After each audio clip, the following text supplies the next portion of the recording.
కార్యకర్తగా నా నమస్కారాలు తెలియజేసుకుంటున్నాను.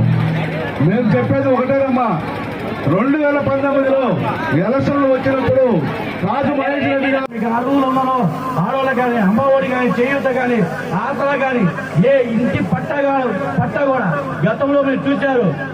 2014లో పట్టాలు ఇదే ఇక్కడ ఈ స్థలంలోనే పట్టాలు ఇచ్చారు. ఈ పట్టాలు మొత్తం అడుగుతున్నా, మీకు చేయాలనే తపన. కానీ వస్తారు ఒకళ్ళిద్దరు తెలుగుదేశం నాయకులు మీ దగ్గర. అందరూ నేను అండం ఏమంటారు, అమ్మా మహేష్ రెడ్డి మతం ఏంది, మహేష్ రెడ్డి కులం ఏంది, ఆయనదో కులం మందో కులం, ఆయనదో మతం మందో మతం, ఇవి వాళ్ళు చెప్పేది. ఏమ్మా నేను మిమ్మల్ని అడుగుతున్నా, మనం ఏమన్నా దేవుడి దగ్గర అప్లికేషన్ పెట్టుకొని వచ్చామా, పలానా మతంలో పుట్టించు, పలానా కులంలో పుట్టించు, పలానా ఇంట్లో పుట్టించు అని ఏమన్నా తెలుసా? అవుతాను, బంగారం విడిపిస్తాను అని చెప్పాడు. అలాగే డ్వాక్రా రుణమాఫీ కూడా చేస్తా అన్నాడు. సరే చూద్దాం, చేస్తాడేమో, వయసులో పెద్దవాడు, ఆయన చెప్పుకుంటుంటాడు నేను ప్రధానమంత్రులు చేశాను, ముఖ్యమంత్రులు చేశాను, నేను ఇదిగో డ్వాక్రా రుణమాఫీ చేస్తాను, రైతు రుణమాఫీ చేస్తాను అని. ఎలక్షన్ అయిపోయింది, 2014లో ముఖ్యమంత్రి అయ్యాడు. చూస్తే మరి ఆ రోజున రైతు రుణమాఫీ 85,000 కోట్లుంటే కుదించి కుదించి కుదించి దాన్ని 3 దఫాలు 5 దఫాలు చేస్తా అని 5 దఫాల్లో 25,000 కోట్లు ఇస్తా అన్నాడు. పొద్దు అదన్నా ఇచ్చాడా? అది కూడా లేదు. చివరికి రాష్ట్రంలో 15,000 కోట్లు ఇచ్చాడు.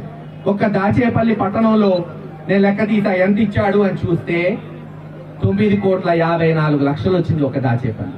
కానీ జగన్మోహన్ రెడ్డి గారు ఈ 4 సంవత్సరాలు, ఇంకా రైతు భరోసా వచ్చే నెల పడాల్సింది ఉంది, ఈ 4 సంవత్సరాలలో ఒక్క రైతు భరోసా కింద ఇచ్చింది 14,58,00,000. ఎక్కడ 9 కోట్లు, ఎక్కడ 14?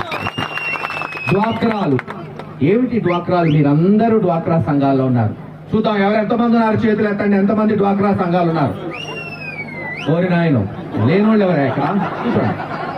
నేను లేనోళ్ళని చేయని ఎత్తమనాల్సింది, ఉన్నోళ్ళని ఎత్తమన్నా. మీ అందరికీ తెలుసు ఆ రోజున డ్వాక్రా రుణమాఫీ చేస్తా అని 2014 సంవత్సరంలో స్పీచ్ లో చెప్పాడు. సరే తీసే ఆ లెక్క కూడా ఎంత చేశాడు ఈ రాష్ట్రంలో చంద్రబాబు నాయుడు గారు 2014 నుంచి 19 వరకు ఎంత చేశాడు చూద్దామని తీస్తే రాష్ట్రం మాట దేవుడి గెలుగా ఒక్క దాచేపల్లి పట్టణంలో 0 ఒక్క రూపాయి కూడా రుణమాఫీ జరగలేదు డ్వాక్రాలకి. మరి జగన్మోహన్ రెడ్డి గారు ఆ రోజు మీకు మాట ఇచ్చాడు, ఆసరా పథకం కింద 4 దఫాల్లో ఏదైతే 2019 మే వరకు మీకున్న రుణాన్ని వడ్డీతో సహా మీకు చెల్లిస్తానని. ఇప్పటికి 3 దఫాలు అయిపోయింది. వచ్చే జనవరిలో 4వ దఫా ఇస్తున్నాడు. ఇప్పటికీ 4 సంవత్సరాలలో దాదాపు ఎంత పోయిందయ్యా ఆసరా అని చూస్తే ఒక్క దాచేపల్లిలో 10,70,00,000 రూపాయలు డ్వాక్రాలకు రుణమాఫీ. ఎక్కడ రూపాయి లేదు, ఎక్కడ 10 కోట్లు. ఎవరు మాట మీద నిలబెడుతున్నారు, ఎవరు మాట మీద నిలబడట్లేదో మీరే గ్రహించండి. ప్రతి విషయం ఇలా మీరు చూసుకుంటూ పోతే లేదు. ఇందాక చెప్పాను స్కూళ్ళు. దేనికి స్కూళ్ళు? గతంలో స్కూళ్ళు అంటే ప్రైవేటు బళ్ళు.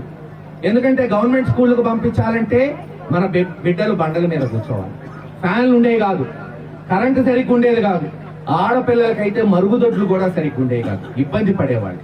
ఈ రోజు పై చూడండి, దాదాపు మన ఒక్క దాచేపల్లి పట్టణంలోనే 6,33,00,000తో ప్రభుత్వ బళ్ళన్నీ కూడా మీకు ఎలా తయారయ్యాయి. చరిత్ర కలిగిన హై స్కూల్ ఎలా ఉంది? హై స్కూల్ ఈ రోజు ఈ దాచేపల్లి పట్టణంలో హై స్కూల్లో చదవని వాడంటూ లేడు. ఏ పార్టీ వాడైనా, ఏ కులం వాడైనా, ఏ మతం వాడైనా బ్రహ్మాండంగా తీర్చిదిద్దాం. అంతేకాదు ఎక్కడన్నా డబ్బు చాలదని మీ బిడ్డల్ని ఆపేస్తారేమో చదువు. ఎక్కడన్నా వాళ్ళు కూలీ వాళ్ళు, అమ్మో మా బిడ్డ కూలికి వస్తే ఇంకొక 500-200 సంపాదిస్తాడు, కుటుంబం గడిచిద్దని ఆపేస్తారేమో అని అలా ఆపకూడదు.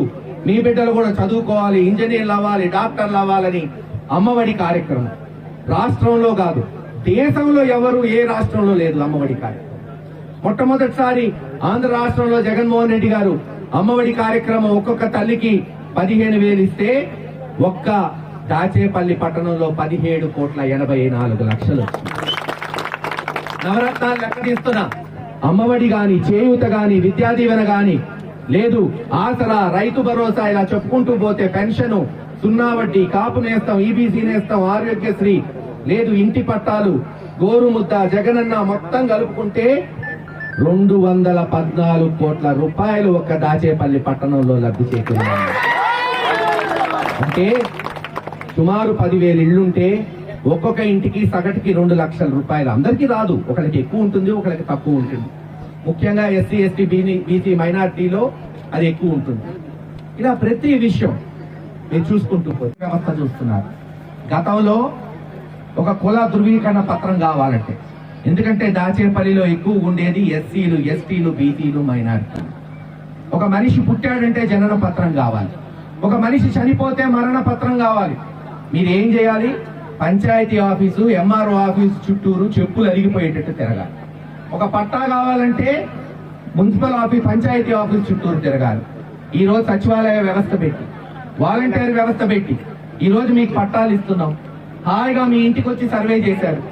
ఈ రోజు వాలంటీర్లు మిమ్మల్ని బస్సుల్లో ఎక్కించుకొని మిమ్మల్ని ఇక్కడ తీసుకొచ్చి పట్టా ఇచ్చారు. గతంలో ఈ రోజు అన్నది జరిగిందా ఆలోచించారు. లేదు, మీ పత్రాలు, మీ కుల ధృవీకరణ పత్రాలు మీ సచివాలయాల్లో. పెన్షన్, ఇక్కడ అనేక మంది పెద్దవాళ్ళు కూడా ఉంటారు. మీ అమ్మ లేదు, అత్తలు, అవ్వ, తాతలు గతంలో పెన్షన్ తీసుకోవాలంటే దోక్కుంటూ పాక్కుంటూ వికలాంగులు ఆ పంచాయతీ ఆఫీస్ దగ్గరికి పోయి పొద్దున పోతే మధ్యాహ్నం దాకా పడిగాపులు కాసి అప్పుడు వచ్చేది పెన్షన్. మరి ఆ రోజున మహా అయితే 200-1000 రూపాయలు ఇచ్చారు. ఈ రోజున 2,750 రూపాయలు, రేపు జనవరికి 3,000 రూపాయలు. మీ ఇంటికొచ్చి వాలంటీరు ఉండబ్బా, ఒక నిమిషం ఉండు. మీ ఇంటికొచ్చి వాలంటీరు జోబుల్లో పెడుతున్నాడా లేదా అవ్వాతాతల్లో గ్రహించండి. మరి అందుకే అడుగుతున్నా మిమ్మల్ని, మీకు జన్మభూమి కమిటీలు కావాలంటే, మీకు సచివాలయ వ్యవస్థ కొనసాగాలంటే మళ్ళీ జగన్మోహన్ రెడ్డి గారిని ముఖ్యమంత్రి చేయండి. అలా కాదు, జన్మభూమి కమిటీలు ఆ రోజు లంచం తీసుకొని నీ రంగేంది, నీ పార్టీ ఏంది, నువ్వు ఏ కులం, నువ్వు ఓటేస్తావా లేదా అని అడిగి ఆ రోజున ఒక్క పెన్షన్ ఇచ్చేవాళ్ళు. అది ఆ రోజున్న తెలుగుదేశం వ్యవస్థ. మరి ఇలాగ అనేక కార్యక్రమాలు ఆ రోజు చంద్రబాబు నాయుడు గారు చెప్పారు ఎలక్షన్ల ముందు. రుణమాఫీ కేంద్రాలు 2వ వార్డులో ఒకటి పెట్టాం, అక్కడ నడికుడిలో మరోది పెడుతున్నాం. అంటే ఇప్పుడున్న హాస్పిటల్ కి రెట్టింపు 2 హాస్పిటల్. ఏ చికిత్స అయినా సరే ఉచితంగా ఈ ప్రాంతంలోనే అందించేటట్టు. కాలేజీలు కూడా మీరు చూడండి, మీ పిల్లలు బ్రహ్మాండంగా డిగ్రీ చదువుతున్నారు, ఇంజనీరింగ్లు చదువుతున్నారు. ఒక్కడన్నా ఈ ప్రాంతంలో ఉన్నాడా? ఒక్కడు? మీరు గుండెలు మీద చేసుకొని చెప్పండి, ఇంజనీరింగ్ చదివేవాళ్ళు, డిగ్రీ చదివేవాళ్ళు దాచేపల్లిలో ఎంతమంది చదువుతున్నారు? ఒక్కళ్ళేడు. అందరూ మళ్ళీ నసరావుపేట, గుంటూరు, విజయవాడ, హైదరాబాద్. ఏమిటి మనం చేసిన పాపం? అక్కడ నసరావుపేటలో 8 ఇంజనీరింగ్ కాలేజీలు ఉన్నాయి. కాసు కృష్ణారెడ్డి గారు మంత్రిగా ఉన్నప్పుడు 7 వచ్చింది, జేఎన్టీ వచ్చింది. సత్తెనపల్లి మనకన్నా చిన్న పట్టణం 4 ఉన్నాయి. మాచర్లలో కూడా ఒకటి ఉంది. కానీ గురజాల నియోజకవర్గం పిడుగురాళ్ళ, దాచేపల్లి, గురజాల ఉంది, కానీ ఒక్క కాలేజీ లేదు. అందుకే జగన్మోహన్ రెడ్డి గారికి పట్టుబట్టి విద్యలోనే అతి ఉన్నతమైన విద్య మెడికల్ విద్య, దాన్ని మించింది లేదు. మనిషికి ప్రాణం పోయే కన్నా ఇంకా గొప్పతనం ఏముంటుంది చెప్పండి అమ్మా మనిషి. అటువంటి విద్యకి సంబంధించిన మెడికల్ కాలేజ్ తీసుకొచ్చాం.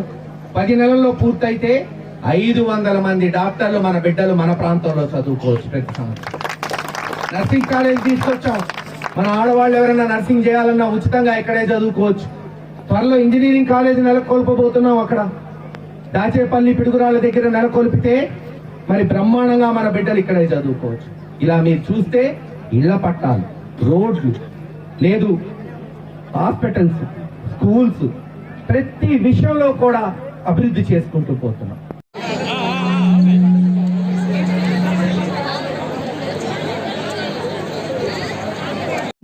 హృదయపూర్వక నమస్కారాలు.